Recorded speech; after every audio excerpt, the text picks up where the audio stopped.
On aperçoit les traces, on voit que c'est une très belle grosse trace qui nous indique qu'on a affaire à un cerf.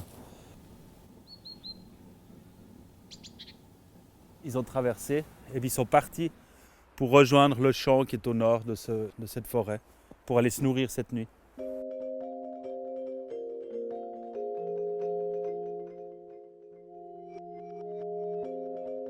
La vie, c'est le mouvement. Donc de toute façon, tous les animaux à une échelle plus ou moins grande doivent se déplacer.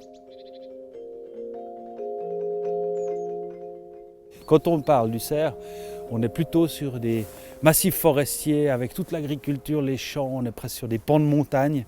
Quand on parle de l'écureuil ou du hérisson, on a les mêmes problématiques, mais qui seront à l'échelle d'un quartier, d'un jardin. Ce ne seront pas les mêmes barrages, ce ne seront pas les mêmes obstacles, mais on est sur les mêmes idées, sur la même problématique. Alors là, je crois que c'est assez probant. On voit la trace qui va jusqu'au bord de la route. Et puis là, il y a l'intersection avec la route. Alors, ça ne va pas isoler des populations, ce n'est pas étanche, mais c'est une zone de conflit, on va dire.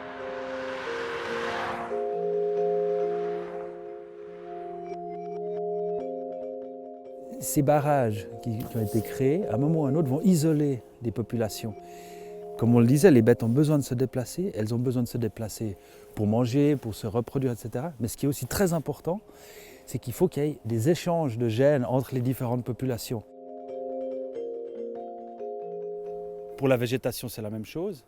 Les graines, d'une certaine manière, les arbres se déplacent en essaimant, et il faut que ces graines puissent trouver un sol favorable pour pouvoir assurer la descendance. Dès lors qu'une graine tombe sur une route en béton ou un parking, c'est fini, elle ne va pas pousser.